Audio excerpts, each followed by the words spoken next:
Hi everyone. According to lots of sources, the Kingdom of Dyfed in medieval Wales was an Irish kingdom. You can see this pretty much anywhere online and in lots of books as well. But is this really the case? Well, first of all, what's the basis for this idea?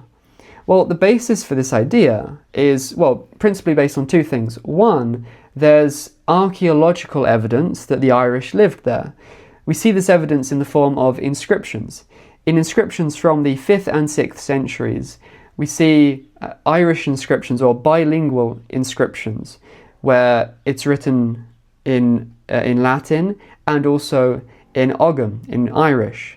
So that does appear to confirm that the Irish did live in Dyfed. Evidently there was a significant population of them there, otherwise why would a king write his memorial inscription in Irish as well as Latin? So clearly there was a significant population of Irish in Dyfed. But does that mean that they actually ruled the area? Well, not necessarily. But there are several medieval manuscripts which record the kings of Dyfed.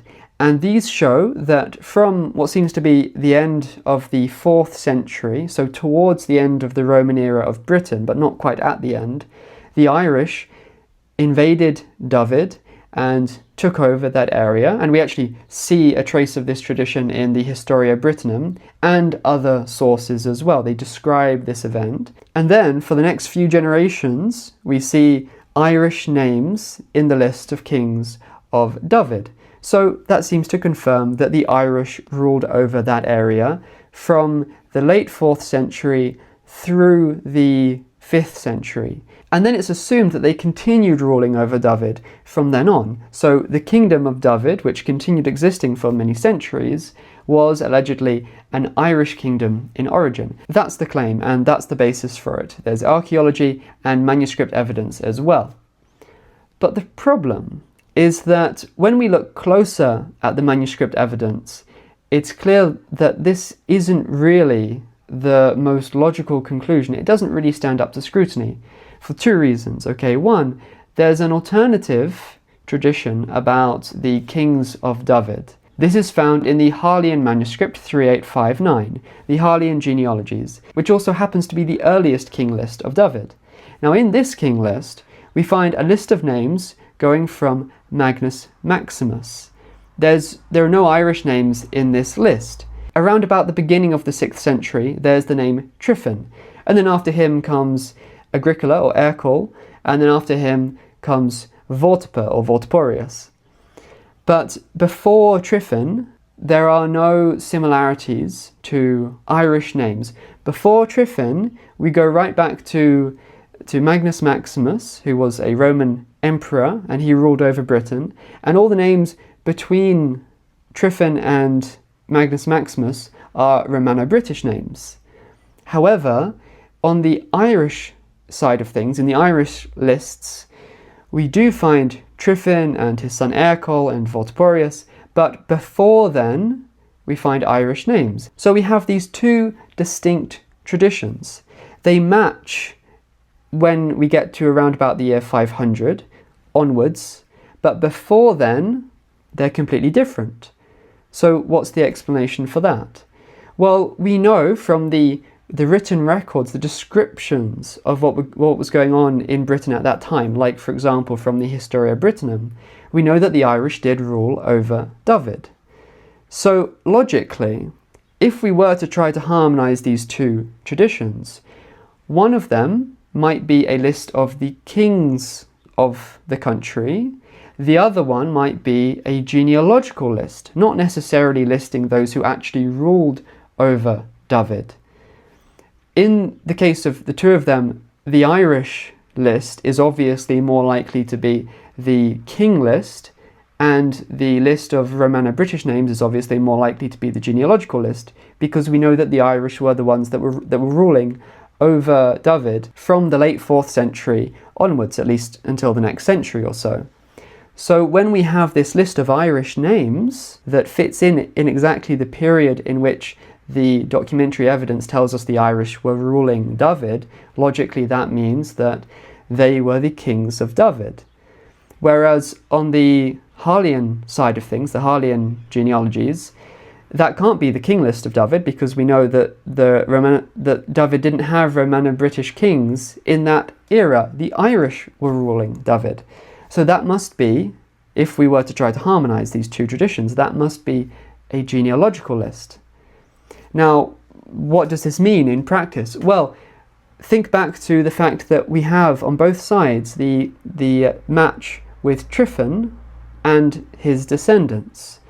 So what I'm suggesting is that Tryphon was the first of a new line of rulers who descended, or at least claimed descent, from Magnus Maximus. They were Romano-British rulers, not Irish. So Tryphon succeeded the last of the Irish rulers. He evidently kicked them out, he established his own dynasty, and so the following rulers from Tryphon onwards were not Irish, they were Romano-British, and they succeeded the line of Irish kings. Now, when we look at the list of the Irish rulers and we get to Tryphon, we see this really interesting phenomenon, which is that the Irish names suddenly stop. There's not a gradual assimilation of Romano-British names as the dynasty started to intermarry with the native Britons. We don't see that gradual assimilation and the gradual stopping of Irish names. We just see it gets down to Tryphon, and then from his time onwards, suddenly the names are Romano-British, with no trace of the Irish in the dynasty anymore. So what makes more sense? That the Irish started ruling Dyfed from the 4th century, and then in about 500, for some reason, they just decided to adopt Romano-British names and never again use Irish names, and we have this alternative tradition which is just pure fiction. Or the lists which preserve the Irish names are king lists, so they preserve the list of Irish kings and then Romano-British kings that came after them, and the alternative tradition is not a list of the kings of Dyfed, but a list of the genealogy of the later kings of Dyfed. So it traces their genealogy back to their alleged ancestor Magnus Maximus, even though those generations didn't actually rule the country. What makes more sense? Well, to me, the sudden change from Irish names to Romano-British names and the otherwise inexplicable nature of the tradition preserved in the Harleian manuscript 3859 clearly points to this other scenario, this expulsion and replacement scenario, as the more likely one. I think that although it's possible that the Irish just suddenly stopped using Irish names and adopted Romano-British names, and it's possible that the tradition in the Harleian genealogies is just pure fiction, it's possible, but is that the most likely conclusion? To me, that feels like bending over backwards to try to accommodate a preconceived conclusion. To me, I think the evidence clearly supports the conclusion that a Romano-British dynasty that claimed descent from Magnus Maximus ousted the Irish dynasty in about 500. Now, incidentally, this ties in with British legend. In Geoffrey of Monmouth's Historia Regum Britanniae, he explains that, or rather he claims, that Uther led an army into Dyfed where there was an Irish king present, and he fought against him and expelled him from that land. Now, the Irish king is presented as a recent arrival. He's not presented as being the last in a line of rulers that had ruled over Dyfed for a century. But we know from other records that the Irish were already ruling Dyfed, so that's evidently just an inaccuracy on Geoffrey's part. The point is that he preserves this tradition about Uther, a Romano-British king, ousting an Irish king from Dyfed in exactly the right time, in exactly the time in which the genealogies show this switch from Irish names to Romano-British names. So, was Dyfed an Irish kingdom? Well, yes, it was at the start, from the late 4th century until about 500, but the evidence indicates that in about 500 it was ousted. The Irish dynasty was ousted by a Romano-British dynasty, and the subsequent kings of Dyfed were not Irish, but they were Romano-British kings who claimed descent from Magnus Maximus. Now, does that mean that all the Irish were expelled from that region?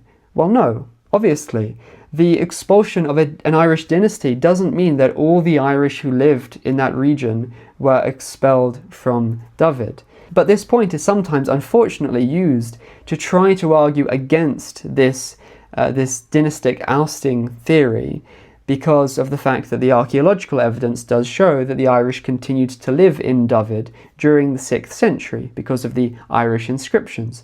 So there's this false dichotomy that's presented, that either the Irish continued to rule over Dyfed, or all the Irish were expelled. And since we know that all the Irish were not expelled, that must mean that the Irish continued ruling over the country. Well, that's clearly a false dichotomy. There are more than just those two options. The Irish dynasty could have been expelled, while much of the population continued to be composed of the Irish. You don't need the dynasty to be Irish for there to still be lots of Irish people living in the country.